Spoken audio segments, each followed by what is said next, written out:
Aujourd'hui, plusieurs personnes tentent de protéger leur chien en évitant toute source d'inconfort.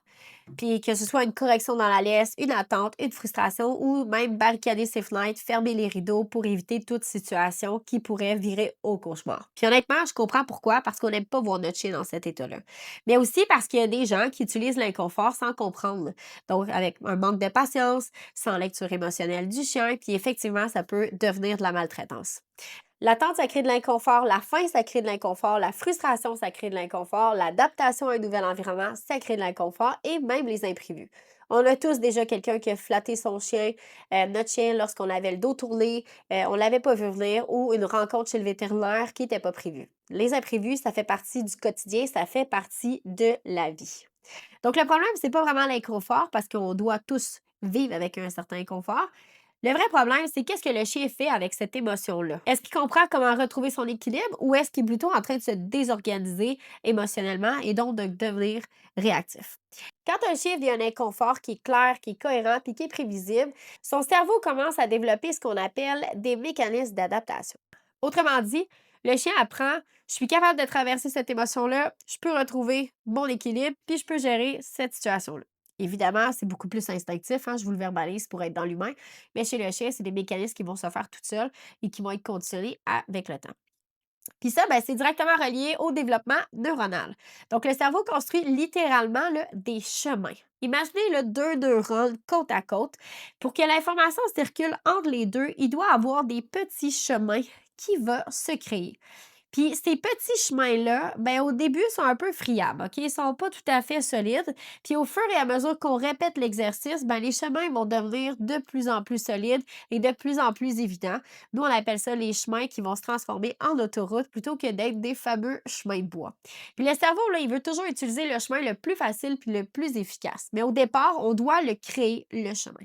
Donc, si on ne guide pas le chien dans ses apprentissages émotionnels, puis que le chien, lui, il va ben, lui-même développer ses propres mécanismes d'adaptation, hein, parce que c'est essentiel au développement, ben parfois, ces mécanismes-là pourraient devenir des problèmes comportementaux. Par exemple, le fameux chien qui est réactif, c'est un exemple d'adaptation que le chien a développé de l'agression, une forte émotion, puis qui ne sait pas nécessairement comment la gérer, puis il découvre que aboyer, tirer, exploser ou agresser, ben, ça permet de créer une distance avec la chose ou la tension ou l'inconfort que le chien vit en ce moment. Plus le chien pratique ce comportement-là, plus le chemin neurologique devient fort, plus ça devient le chemin évident et donc le chien n'a plus besoin de se poser de questions, il va toujours agir de la même façon.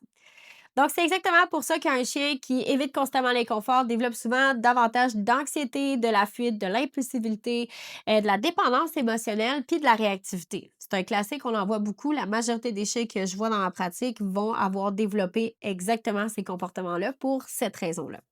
À l'inverse, un chien qui comprend progressivement à traverser certains inconforts qui sont contrôlés, évidemment, avec patience, va développer de la résilience, une meilleure stabilité émotionnelle, une meilleure récupération émotionnelle également, un plus grand sens de l'observation et une meilleure tolérance à la frustration. En d'autres mots, le cerveau devient meilleur pour gérer des défis plutôt que simplement les éviter ou de réagir. Mais maintenant, il faut être extrêmement clair, OK? Oui, l'inconfort peut devenir de la maltraitance. Et la ligne est super importante. Pour moi, tout repose sur la compréhension du chien. Est-ce qu'il comprend comment retrouver son confort? Est-ce qu'on lui laisse le temps de l'apprendre? Est-ce qu'on respecte sa capacité d'adaptation et également son rythme? Est-ce qu'on l'accompagne intelligemment? Ça aussi, ou est-ce qu'on a tendance à materniser? Parce qu'au moment où le chien ne comprend plus, ou qui perd ses repères, ben il n'y a plus de solution. Puis quand il n'y a plus de solution, le mécanisme d'adaptation pourrait s'en aller vers de l'impuissance acquise. Mais sachez que c'est exactement à ce moment-là qu'on doit prendre la laisse et guider le chien, l'aider. Donc, faire partie du processus, c'est super important à ce moment-là pour ne pas laisser le chien dans cette impuissance. Honnêtement, selon moi, ça crée souvent plus de dommages à long terme de ne jamais enseigner au chien comment gérer ces émotions-là au travers de l'inconfort, parce que le chien qui n'a jamais développé ces mécanismes devient souvent plus anxieux, plus réactif et plus dépendant à l'humain pour retrouver son équilibre émotionnel.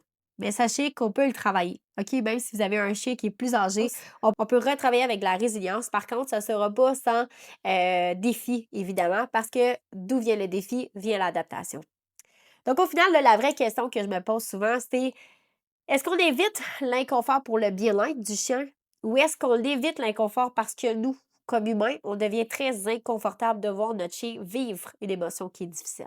Parce qu'accompagner un chien dans l'inconfort, ça demande du calme, de la patience, de la lecture émotionnelle et beaucoup de responsabilités. Et selon moi, c'est exactement là que l'éducation canine devrait revenir, dans le développement émotionnel, psychologique et neurologique du chien.